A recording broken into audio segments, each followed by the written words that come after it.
The story opens with a group of high school students excitedly murmuring among themselves as they notice a young lady, commenting on how beautiful she is. The girl ignores them and opens her locker. To her surprise, several envelopes crumble down on the floor.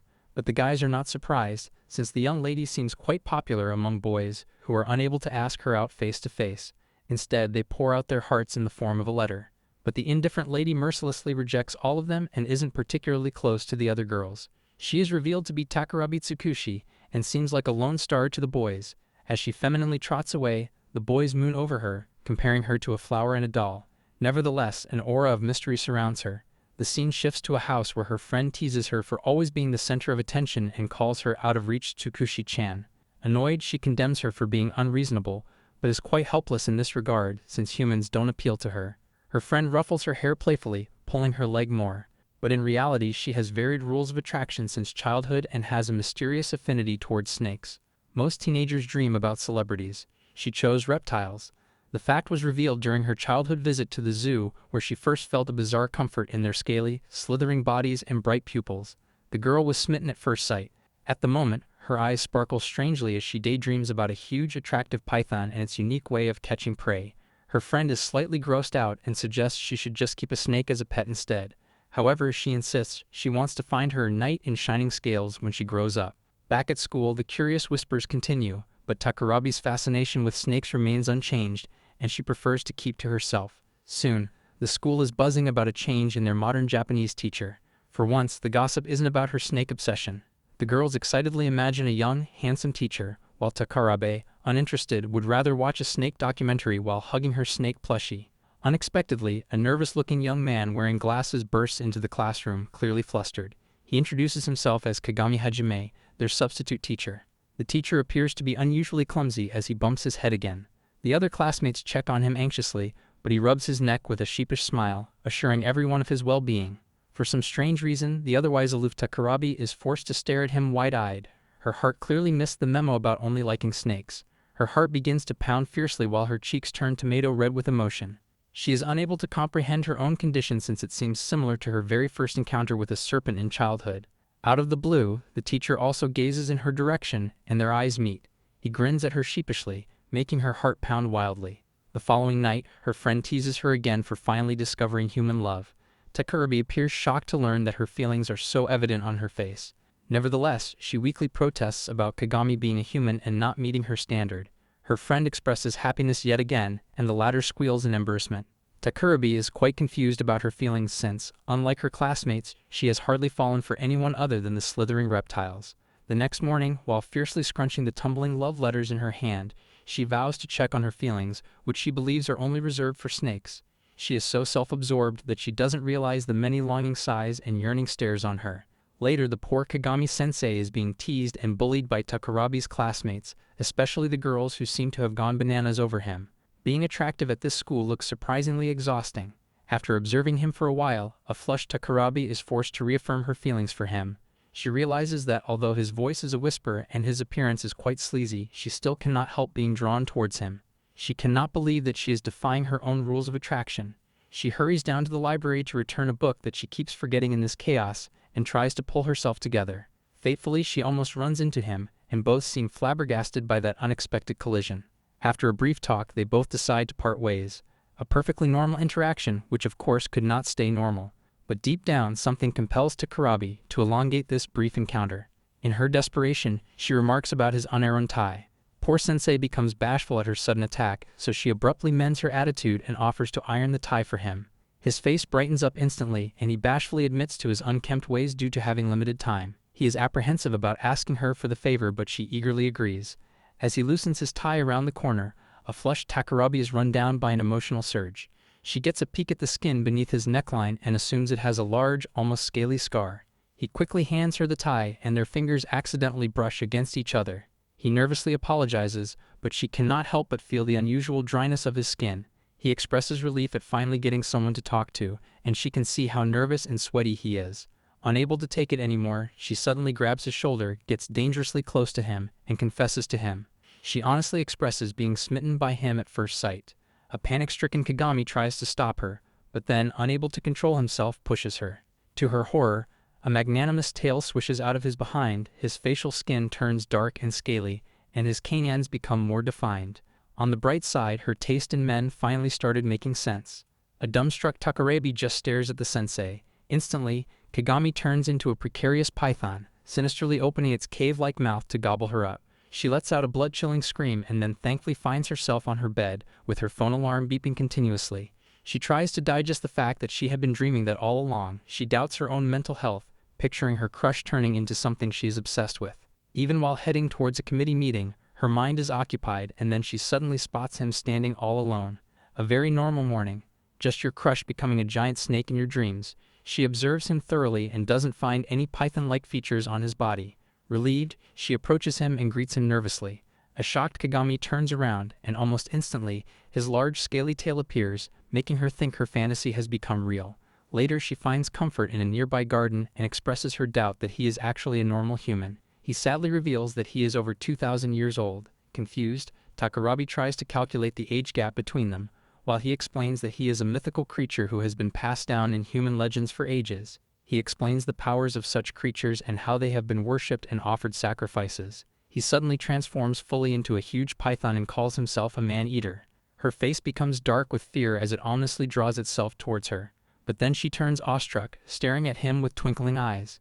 Kagami is astonished when, instead of being intimidated, Takarabi appears almost love-struck by him. She excitedly reaches out to touch his bumpy, self-moving scales, fascinated like she just met a legendary creature.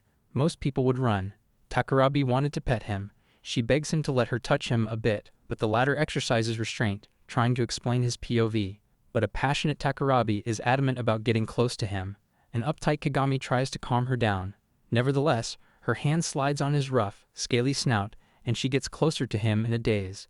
Kagami abruptly returns to his original form and holds her hands firmly, warning her of the dire consequences of her recklessness. He gently releases her hands and then groans miserably. He throws himself into a dojeza, hoping it will help him resist the temptation to eat her. Takarabi watches her, completely stunned. He is surprised that his meat-eating impulses that were once sealed ages ago are yet again aroused by her irresistible aroma. This explains the sudden emergence of his scaly tail upon spotting Takarabi every time, and the difficulty in maintaining his human form lately. He openly expresses that now either human flesh can sate his stomach, or there is another option. The scene abruptly jumps to Takarabi's friend, who is on her usual morning jog.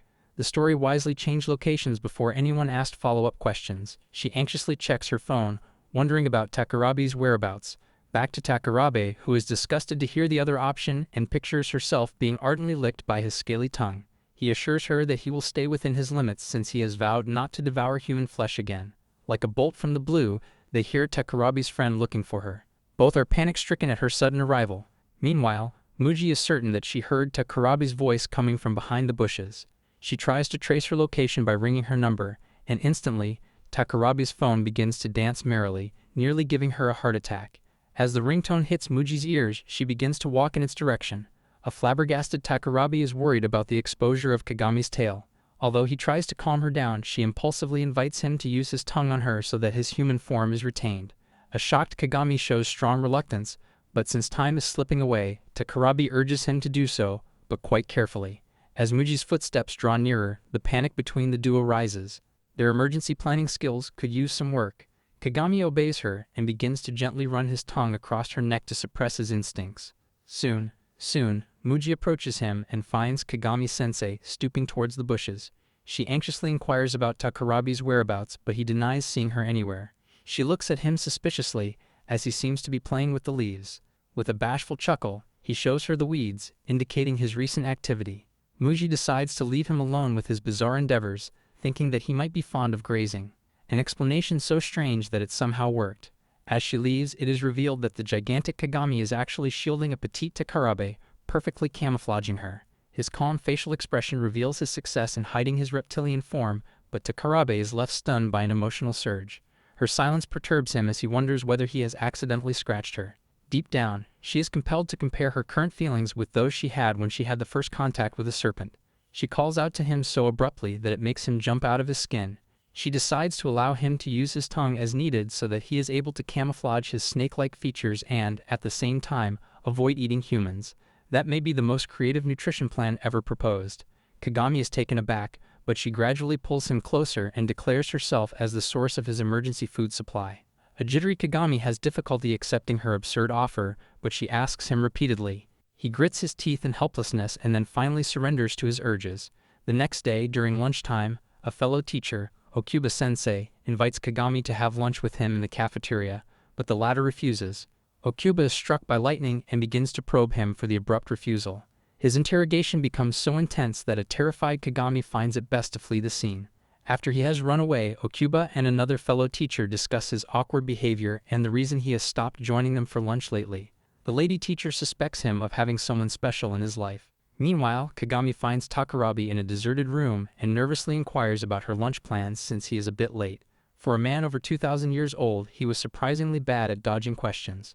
When she informs him about being already done with hers, he apologizes and mentions his brief encounter with the PE teacher, Okuba Sensei. He finally settles down beside her, and it is revealed that they have been spending time together quite frequently in a storage room during lunchtime to curb his urges and maintain his human form.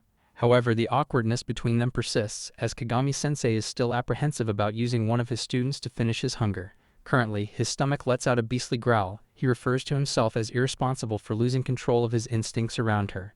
To reduce his remorse, Takarabi magically presents him with a specially made lunchbox, which the latter accepts with immense gratitude. She believes that this might be a sensible way to satisfy his hunger and disable his reptilian features.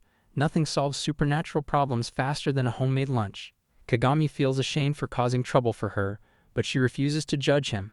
So when his stomach begins to growl like an old, worn-down engine, he has no choice but to help himself with the food. Takarabi's eyes twinkle with victory as some random magazine idea to win him through his stomach worked. She had also awakened poor Muji in the morning to get her expertise while preparing the food. She watches him anxiously as he digs into the bento. She holds her breath as he opens his mouth to comment, and finally releases it when he gives a positive one. Kagami is so hungry that he talks with his mouth full. He finds this amazing home-cooked food to be a blessing since he rarely cooks for himself. A relieved Takarabi secretly offers gratitude to her best friend Muji. Then they have a small chat about their cooking habits, and Takarabi is surprised when he reveals that he usually cooks chopped meat to satisfy his needs. An image of skewered barbecued meat pops up in her mind, but she cannot imagine having the same thing every day. He emphasizes that despite appearing humanoid, his needs are different, and basically, he is a carnivore. At least his dietary requirements were finally explained.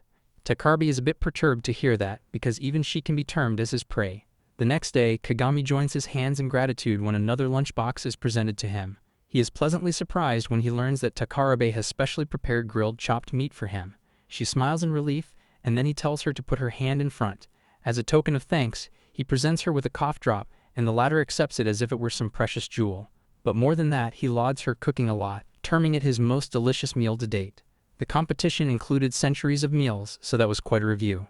The bell rings, indicating that their meeting is over, but he notices her being strangely silent. He anxiously places his hand on her shoulder, wondering about her well-being. In a daze, she repeats his last statement and then abruptly touches his face with her hands, urging him to choose. The sensei is flabbergasted as she makes an exaggerated gesture and compels him to answer honestly. Kagami is certain that the girl has lost her marbles, but she probes him more intimidatingly. He is forced to think as the pressure of her thumbs increases on his tongue. This was probably not covered in any teacher training program. In no time, his facial skin breaks out into rough scales, and a long slithery tail pops up from behind. Kagami gives up and gives the vote in her favor while gently holding her arm. He admits that until now, whatever meat or animal he has devoured in his life, she is superior to everything. Within that, he instinctively reacts to his reptilian form. But he apologizes for losing control so easily, but a flushed Takarabe is satisfied to the core. The next morning, she is suddenly stopped by him as he returns her the perfectly washed bento box, a very unusual way to receive positive feedback. He is about to leave when she abruptly stops him, taking him by surprise. She then whispers in his ear, throwing a bomb at him about his tail being suddenly visible. A panic-stricken Kagami instantly turns around to check his behind, but finds out that he has been pranked by her. He bashfully looks at her while she lets out an amused chuckle. Before he can grasp the whole situation, she bows to him respectfully for a quick exit. He sheepishly rubs his head, realizing that a mischievous girl has fallen for him. Meanwhile, Takarabi skips towards Muji, informing her about the success of their plan. That particular day, Takarabi is grinding herself to volunteer for the athletics club and is trying to lift a bulky set of hurdles. Muji notices Takarabi's sweaty appearance and warns her against overwork on that unusually hot day. But it appears that Takarabi's grueling endeavor is only for a mere ice cream, promised earlier by Muji. Muji teases her for being inefficient and thus refuses to treat her. A frustrated Takarabi puts all her effort into lifting those bulky hurdles when she accidentally bumps into a young man, Tadokoro Yusuke, a first-year student and member of the athletics club. He seems very excited about that encounter, but as usual, Takarabi remains aloof, making him doubt his good looks. The ice cream was somehow motivating more effort than academics ever could. Out of the blue, Muji comes to her rescue and puts a protective arm around her while frowning at Yusuke for flirting with her. The lad is startled by her weird behavior, so she tries to get validation from Takarabi about her always being protective. But Takarabi is not paying attention since she is stunned to see Kagami doing the heavy work. She feels sorry for him for being swamped like that, despite being a teacher. As she stares at him, completely lost, he calls out to her inquisitively. Meanwhile, the two sidekicks brawl with each other in the background. The background characters were working overtime to create distractions.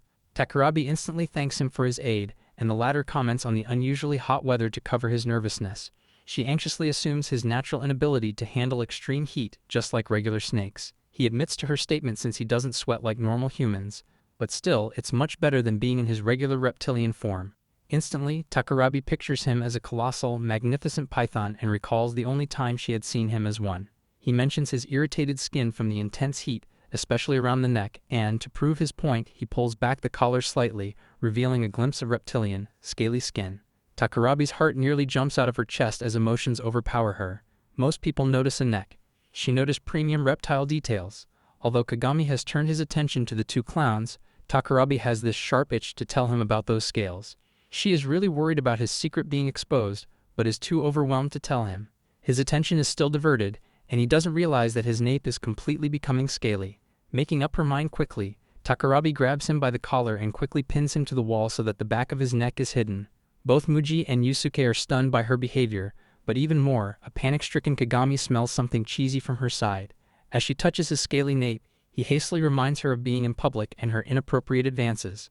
From an outsider's perspective, the explanation was not improving.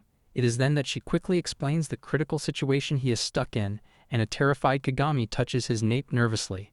Meanwhile, both Muji and Yusuke watch them suspiciously, and before anything is revealed to them, she has already wrapped his tie around his neck, and they both try to appear composed. Yusuke warily accuses her of strangling Kagami-sensei, but she frantically denies it. Nevertheless, Muji comes to her rescue again and assures her that the work has been taken care of. She even remembers her promise of treating her to an ice cream. Yusuke becomes extremely delighted and states his favorite one, only to be punched in the stomach by Muji. In a frenzy, Takarabi refuses the treat and puts it off to another time, expressing her need to leave ASAP. Even a nervous Kagami excuses himself and slumps his shoulder to hide his scaly neck. As the duo leaves, Muji watches them with a sigh while Yusuke pats his stomach to calm himself down, but he appears visibly sad after Takarabi's alleged aloofness and abrupt departure. On the other hand, while walking in solace, Kagami expresses his gratitude to Takarabi for saving his neck, because if it weren't for her quick vigilance, his secret would be out in public. Both walk down the bridge, thoroughly relieved to be out of hot water. For once, nobody was being chased, exposed, or licked. Still, a flushed Takarabi takes a sneak peek at his scaly neck, and her mind remains stuck on their unusual and inhuman feel. Her heart begins to play drums. She notices his tomato-red face and anxiously probes him about that when something wet and sticky trickles down her nose. Soon, droplets of blood stain her uniform. He turns around in astonishment while she hides her nose bashfully. To her alarm, he steps back as his face darkens ominously. The moment is quite awkward between them as he lets out a nervous chuckle. She anxiously guesses that the reptilian form is taking over him again and wonders whether she is to blame. To her immense horror, a full-sized python head stands on Kagami's humanoid body, watching her with its menacing egg-like eyes. She squeals in terror as he sinisterly hisses and advances towards her. He throws himself over her, and they both fall with a loud thud. Her heart beats ferociously as he begins to sniff her uncontrollably. She winces in panic-strickenly as the python head seems to have gone berserk. Kagami reveals that the smell of her blood is the reason for his body reacting selfishly. However, he has managed to control his severe urge to gobble her up. She clasps her mouth tightly, hoping that his urge has subsided. Unfortunately, it hasn't, so she readily points at her bleeding nose for him to lick that up since they have no other option. An apprehensive Kagami is unable to understand her eagerness, nevertheless he gives in. Their problem-solving methods remained highly unconventional. Here's a clearer, easier to understand version that keeps the same meaning. Soon, a forked tongue appears as part of his reptilian form, and he carefully helps clean the blood from her nose. Takarabi remains frozen in shock as his smooth reptilian tongue brushes across her face. A moment later, Kagami's head returns to its human form. For a brief moment, they stare into each other's eyes, their faces only a centimeter apart. Suddenly realizing what he's doing, Kagami snaps back to his senses and quickly lets her go. He frantically apologizes, worried that he may have hurt her when he pounced on her earlier. Fortunately, she is unharmed, and her nosebleed has already stopped. Even so, Takarabi is emotionally shaken, and it takes a while for her racing heart to calm down. Whether this counts as a successful first aid treatment depends on one's definition of success. Kagami offers her a hand to help her up, and she gratefully accepts. Just then, the sound of approaching footsteps startles them both. The newcomer turns out to be Yusuke, who is equally shocked to find them standing so close together. An anxious Yusuke suspects them of being hurt and nearly freaks out at the sight of blood. He sighs in relief when Kagami mentions Takarabi having a mere nosebleed. Yusuke offers to take her to the nurse's office since he is already going there. When Takarabi appears apprehensive, Kagami encourages her to accompany Yusuke before heading home. She agrees with some uncertainty, and soon Kagami parts from her, instructing her to be careful. She cautiously follows a seemingly indifferent Yusuke, and it appears that he hasn't guessed anything fishy between the two. For once, everyone escaped a conversation without discovering a supernatural secret. She is immensely grateful for that. However, the next morning is a bit odd, since Yusuke is really a pain to her, and she desperately tries to hide behind a book. He throws an unusual query at her about whether she fancies dogs or cats and then pushes her to be friends with him, but she expresses her reluctance. Meanwhile, the other boys are super jealous about their growing proximity, and soon a lot of curious whispers and murmurs circulate the school. Out of the blue, she slams her book on the desk and abruptly excuses herself. Even while trotting in the corridor, she looks back cautiously, fearing getting trailed by him. His odd behavior perplexes her, and she is anxious about how much he has seen. Nevertheless, she decides to take solace in the material preparation room. She nearly jumps out of her skin when Yusuke suddenly appears out of nowhere and asks whether she prefers dogs or cats. Too startled to answer, she just stares at him, and he assumes she likes cats. However, she nearly panics when he suddenly asks about her interest in reptiles. She abruptly runs away from the scene, leaving him in a stupor. Running away remained her most reliable communication strategy. Takarabi feels intimidated by him, as those intimate scenes between the python head Kagami and herself replay in her mind. Another pang of fear strikes her when it occurs to her that Kagami's true identity might have been exposed. She hysterically climbs up the stairs to inform Kagami as soon as possible, but she finds Yusuke sitting on the top step, as cool as a cucumber. She runs past him, panic-stricken, desperate to reach Kagami as soon as possible. Upon reaching the corridor, he suddenly pulls himself out from a locker, urging her to listen. Finally, she drops to her knees from exhaustion. Even then, she tries to think of escape routes, while Yusuke says he wants to talk to her privately without drawing attention. Takarabi tenses up, expecting the worst, but he instead shows her a photo and says she dropped it yesterday. She is surprised to see it is her childhood picture with a snake around her neck. Yusuke looks at the photo in disbelief, noting that liking reptiles is quite rare. He apologizes for causing her trouble, saying he always thought she was just a quiet, mysterious girl. Relief slowly washes over Takarabi as she realizes Kagami's secret is still safe. She then apologizes as well for overreacting and being so nervous. The poor guy accidentally conducted the longest misunderstanding in school history. She is also grateful to him for keeping the photo safe since it is very dear to her. She is reluctant to share her personal stuff with him, but he assures her to protect her privacy. He is still surprised to find her a bit different since girls are usually drawn to cuddly animals. A perturbed Takarabi knows that he doesn't find her normal, but he assures her that he didn't take it so deeply. Nevertheless, she smiles and hugs that precious photograph, declaring the whole thing normal for herself. Yusuke is baffled, but she quickly excuses herself for an exit. As she runs down the corridor, he keeps on staring at her until she disappears. Takarabi rushes towards the material room to find Kagami, wondering whether he is still there. As she slides into the door, she nearly runs into him. He is pleasantly surprised to see her, as he thought she wasn't coming. She apologizes to him for being late due to many unexpected events. He assures her that he has still retained his humanoid form till now, so she doesn't need to worry. He notices her disappointment, but then mentions having something very important to discuss with her. He emphasizes being concerned about yesterday's incident, but before he can proceed, she happily assures him that the matter has already been resolved since she had a long talk with Yusuke. Now this takes Kagami by surprise because clearly he wants to talk about something else. Ignoring his confused expression, she coyly leans against his chest, explains how she was caught up in a misunderstanding, and promises to be more careful next time. Unconsciously, she pins him to a desk, catching him off guard. He calls out to her loudly to bring her back to her senses and then urges her to step back a bit. Kagami was beginning to realize that personal space was merely a suggestion. He strongly gestures for her to stay back, and that leaves her completely shocked. Upon realization, she abruptly pulls away, totally ashamed of her impulsiveness. To ease the surrounding tension, he expresses his delight about things finally settling down with Yusuke. While offering his hand to help her, he promises to exercise caution with their relationship and wants to have a clear talk with her in this regard. She stares at his kind and compassionate face, completely mesmerized.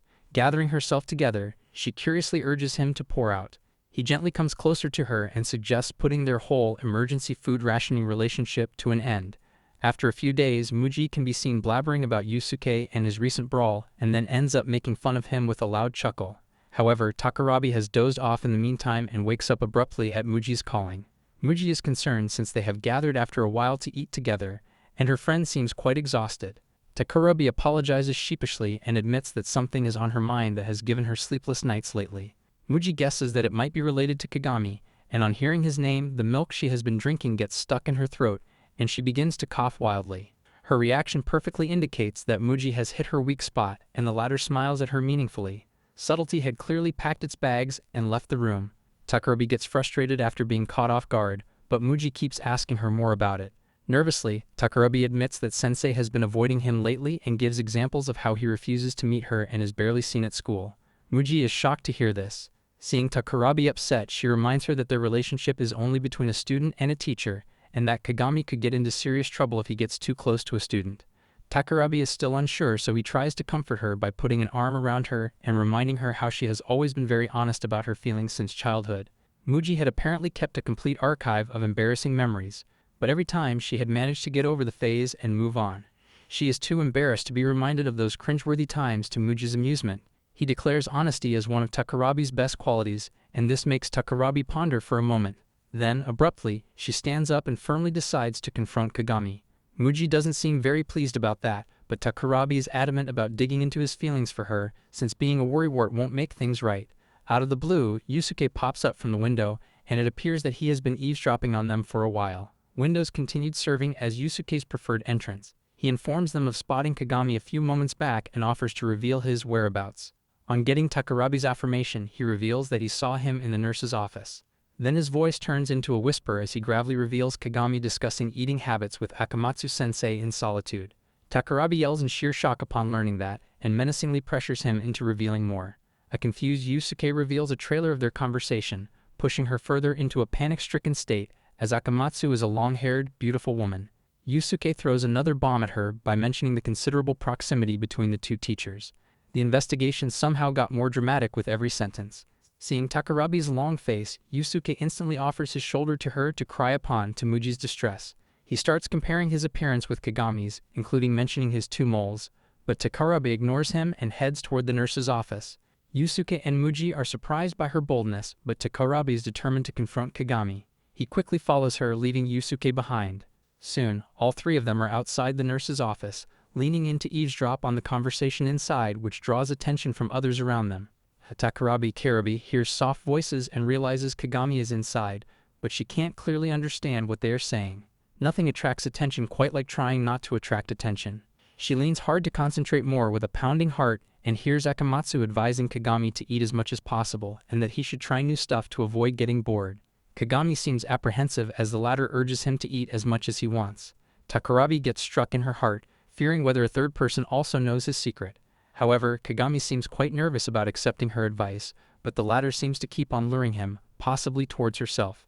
To Muji, the conversation seems quite harmless, although she didn't expect him to be frank with other teachers.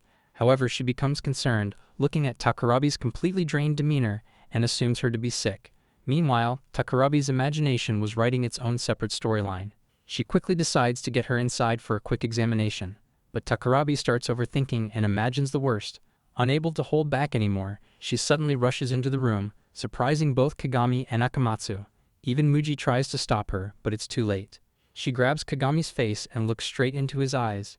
Tears fill her eyes as she tries to find any sign of their past emotional connection.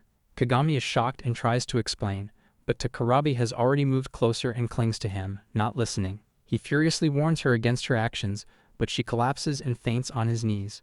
The confrontation achieved results, just not the planned ones. Takarabi finds herself in a space, her mind still stuck on Kagami. Suddenly, someone calls out to her in a squeaky tone, and to her immense shock, the voice came from a hand puppet that looked like Kagami. His mouth keeps on making bizarre chomping sounds, and he expresses his desire to make a revelation to her. In no time, another hand puppet pops up in front of her, looking like Akamatsu, mocking her face as her replacement for his emergency ration. She miserably wails after him as they decide to leave, and in no time she abruptly wakes up from that disturbing dream. She finds herself on a bed in the nurse's office, and then Akamatsu-sensei peeks in. Her subconscious had clearly stopped charging for drama. She wonders about Takarabi's well-being and informs her that all her friends have returned to their respective clubs. Suddenly, a hazy image of both Akamatsu and Kagami's growing cockiness flashes in her mind, but she is perplexed about whether to discuss the matter with Akamatsu or not. She has several pressing queries regarding the relationship and fears whether her nightmares have any truth in them. Her mind is in constant war about whether to shun those negative thoughts or to get clarification from Sensei. Finally, after mustering up her courage, she shoots the controversial question at Akamatsu. It seems as if Akamatsu is already expecting that query from her side, and then, to Takarabi's astonishment, she turns into a colossal humanoid spider. That conversation took a surprisingly sharp turn. As her paranormal face with several eyes on the forehead breaks into an eerie grin, Takarabi gets the fright of her life as she has never seen such a huge spider in her life. Akamatsu gets closer to her, remarking on her ghastly appearance, and keeps on wondering about her well-being. But Takarabi is too shocked to respond, and as predicted, she loses consciousness and passes out. Quite later, when the school corridors are deserted, she regains consciousness and is offered tea by Akamatsu. Takarabi has a hard time believing that even the school nurse is not a human. Meanwhile, the human arachnid is quite regretful for startling her like that, since she thought Takarabi already knew about her from Kagami. At this school, being human was starting to look uncommon. It appears that Akamatsu is also a mythological creature called Jurugumo and has known Kagami for ages. Takarabi feels relieved when she learns that Akamatsu is not a dangerous creature like she feared. She and Kagami are simply old acquaintances. Akamatsu then casually shows her true form, but Takarabi becomes nervous and hesitates to get closer. Nevertheless, Akamatsu gets closer, surrounding her with her tentacled limbs. But before she can do anything, a frenzied Takarabi expresses her wish for a query.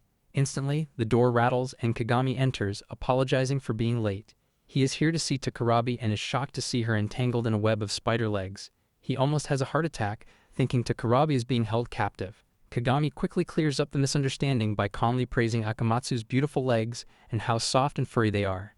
Akamatsu becomes embarrassed by his over-the-top reaction.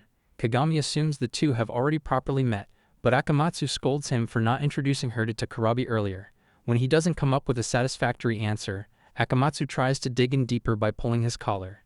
Takarabi is bewildered by their proximity and guesses that their relationship is an intimate one. The misunderstanding counter quietly increased by another point. She finally shows courage by querying them, since earlier she heard them talking about Kagami's eating habits. Even when she has made the bold move, her heart is pounding fiercely. Akamatsu readily hugs her and negates all her allegations, but Takarabi is overwhelmed by her soft touch, and with a boggled state of mind, stutters all the stuff she had heard. Kagami clarifies that the conversation was about eating a balanced diet and getting nutritious recipes. Akamatsu clarifies that she was advising him to have chicken meat to introduce variety in his diet. The great mystery was defeated by meal planning. Next, she showers him with many flattering adjectives to prove to Takarabi that she can never be interested in a guy like him. She keeps on punching him with several award-winning words, making Takarabi realize her mistake. A concerned Kagami stares at her miserable face, but the latter quickly composes herself. Akamatsu peers at him closely, observing his ghastly appearance, and instantly, his stomach lets out a roaring growl. The poor guy is embarrassed to the core and is completely clueless, but Akamatsu knows that he is trying to hide his appetite. Just after that, his reptilian features take over his human ones. His stomach remained the least cooperative character in the story. Takarabi appears worried, but he bashfully turns away, refusing to be affected by the sudden transformation. He is exercising caution to avoid putting Takarabi in danger through her recklessness. Takarabi realizes the reason he has been avoiding her lately. However, his stomach begins to growl continuously despite his attempts to curb it. Akamatsu steps in and advises him to do something about that ravenous appetite of his. Feeling confident, Takarabi takes his side, claiming to be safe and sound in his company. She confesses that she might be triggering his reptilian transformations and promises to support him in managing them. She assures him of being capable of protecting herself when in danger, so he shouldn't take the burden alone. Kagami is amazed by her dedication and kindness. She moves forward and gently touches his scaly face. Later, when Akamatsu walks down the corridor after school, several boys admire her and make comments because of her beauty.